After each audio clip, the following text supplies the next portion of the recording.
Hello guys, welcome to MKV academy. मैं मोहित वैष्णव लेकर के आया हूं आप लोगों के लिए कुछ इंपॉर्टेंट नोट्स। तो वीडियो को लास्ट तक देखिए और बने रहिए मेरे साथ। जितने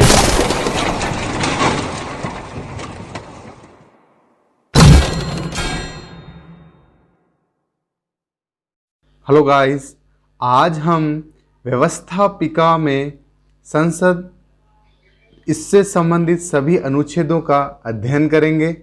व्यवस्थापिका का प्रमुख कार्य कानूनों का निर्माण करना होता है, तो कार्यपालिका का प्रमुख कार्य उन नियमों को लागू करने से होता है।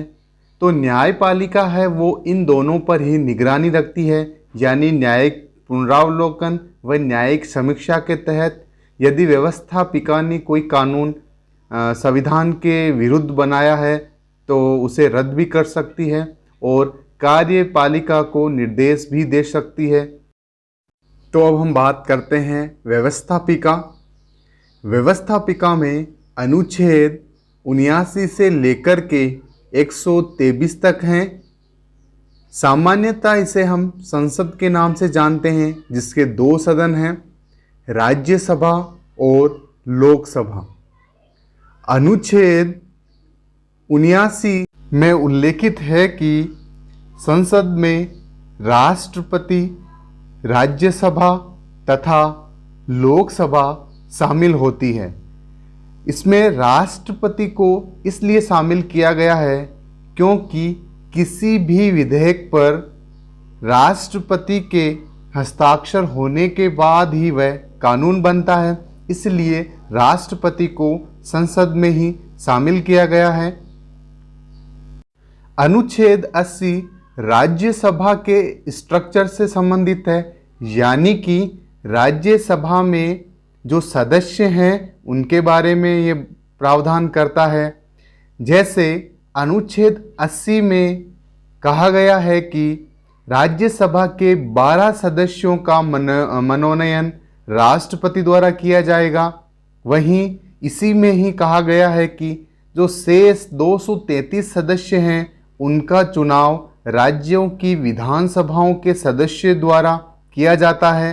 राज्यसभा में अधिकतम सदस्य संख्या 250 हो सकती है, लेकिन वर्तमान में 245 है और इन 245 सदस्यों को हमने पहले ही बांट दिया है। 12 सदस्यों का मनोनयन व 233 सदस्य निर्वाचित। अब है अनुच्छेद 81। तो इस अनुच्छेद में लोकसभा के स्ट्रक्चर का उल्लेख है, अर्थात लोकसभा में 552 अधिकतम सदस्य संख्या हो सकती है, लेकिन वर्तमान में 545 है, जिसमें 530 हैं वो निर्वाचन क्षेत्र से हैं, 20 संघीय क्षेत्र से हैं तथा शेष 2 हैं वो मनोनीत सदस्य हैं। और इन मनोनीत सदस्यों का उल्लेख अनुच्छेद 331 में मिलता है। यानी कि राष्ट्रपति को ऐसा लगता है कि लोकसभा में यदि एक भी आंग्ल भारतीय निर्वाचित नहीं हुआ है तो इस समुदाय को सही प्रतिनिधित्व देने के लिए राष्ट्रपति 2 सदस्यों को मनोनीत कर सकता है।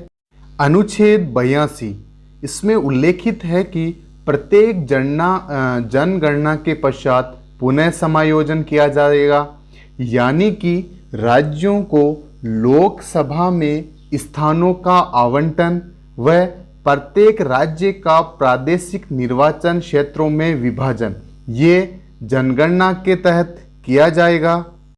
वर्तमान में लोकसभा में राज्यों को स्थानों का आवंटन और प्रत्येक राज्य के प्रादेशिक निर्वाचन क्षेत्रों में विभाजन को 2026 तक मान्य है। अनुच्छेद 83 इसमें दोनों सदनों की अवधि का उल्लेख है। राज्यसभा एक स्थायी संस्था है, तो इसका विघटन नहीं होता है, लेकिन इसके 1/3 सदस्य हर 2 वर्ष में सेवानिवृत्त होते हैं।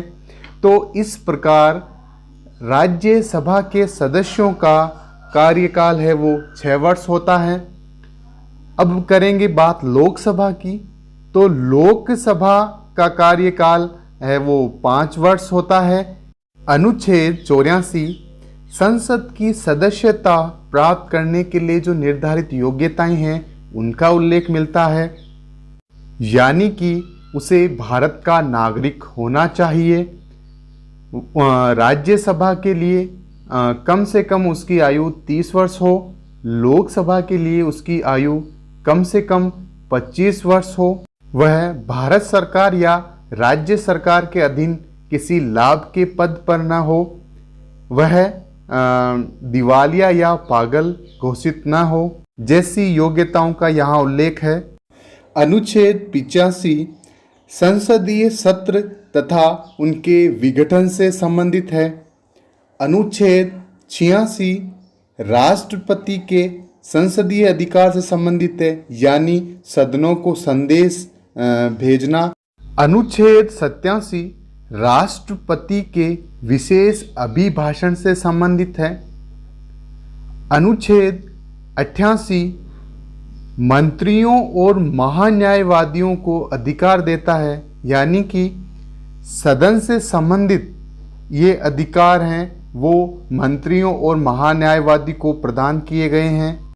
अनुच्छेद 89 राज्यसभा का सभापति व उपसभापति होता है से संबंधित है। देश का उपराष्ट्रपति राज्यसभा का पदेन सभापति होता है और उपराष्ट्रपति राज्यसभा का पीठासीन अधिकारी भी कहलाता है।